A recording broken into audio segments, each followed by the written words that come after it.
Hello বন্ধুরা, আজকে আমি চিংড়ি মাছের তরকারি বানাবো। চিংড়ি মাছ আর আলু দিয়ে তরকারি বানাবো। তো কি কি লাগবে? প্রথমে চিংড়ি মাছ লাগবে। চিংড়ি মাছগুলোকে ভালো করে ছাড়িয়ে নুন আর হলুদ আমি মাখিয়ে রেখেছি।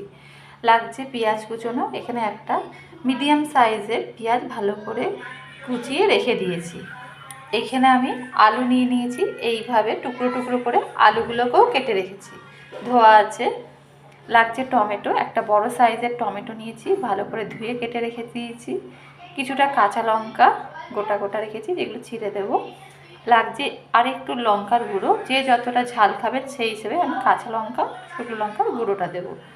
হলুদ লাগবে আন্দাজ মতো, নুন লাগবে স্বাদ মতো, একটু গরম মশলার গুঁড়ো, আপনাদের কাছে যেরকম গরম মশলা আছে সেই হিসাবে আপনারা দেবেন।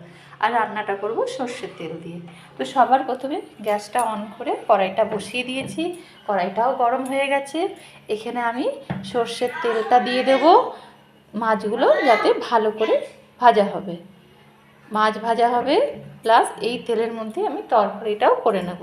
মাছগুলো কিন্তু বেশি কড়া করে ভাজবো না, কারণ চিংড়ি মাছ বেশি ভাজলেই কিন্তু চামড়া হয়ে যায়। তেলটা গরম হলেই আমি মাছগুলো দেব।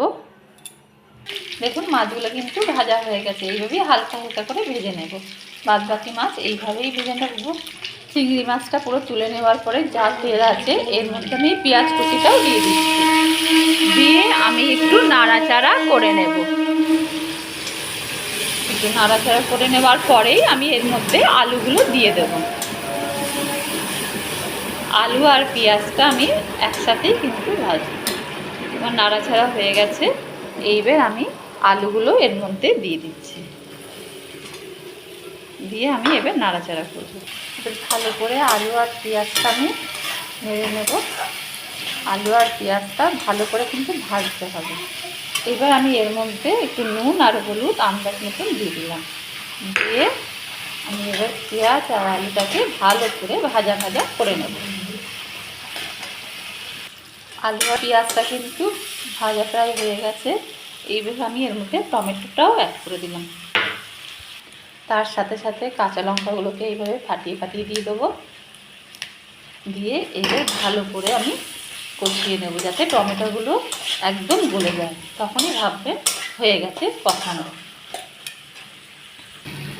ভালো করে দেখুন কষানো কিন্তু হয়ে গেছে, টমেটোগুলোও কিন্তু গলে গেছে একদম।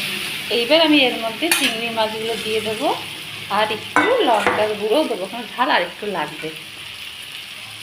দিয়ে একটুখানি 1-2 মিনিট একটু কষিয়ে নেবো, নিয়ে আমি জল দিয়ে দেবো।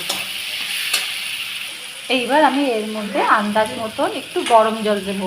গরম জলটা দিলে কি হবে, খেতেও কিন্তু খুব ভালো লাগে। এখানে ডাইরেক্ট ঠান্ডা জলটা আমি অ্যাড করি না, একটু গরম জল আমি খেতে পছন্দ করি। এবার এটাকে ভালো করে আমি ফুটতে দেব, সেদ্ধ হয়ে যাক আলুগুলো, তারপরে আমি দেখাচ্ছি। তরকারিটা কিন্তু একদম রেডি হয়ে গেছে, মাখা মাখা।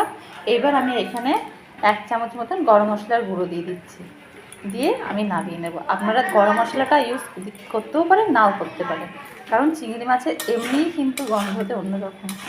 এরা একটু গরম মশলা দেওয়া পছন্দ করে, তাই আমি দিলাম। এবার আমি নামিয়ে ফেলছি। দেখুন তাহলে তরকারিটা কিন্তু একদম রেডি হয়ে গেছে। গরম গরম ভাতের সাথে কিন্তু মেখে খেতে খুব ভালো লাগে। যদি আমার এই রেসিপিটা আপনাদের পছন্দ হয়ে থাকে, তাহলে অবশ্যই লাইক আর সাবস্ক্রাইব করতে কিন্তু ভুলবেন না। তাহলে আজকে এই পর্যন্তই।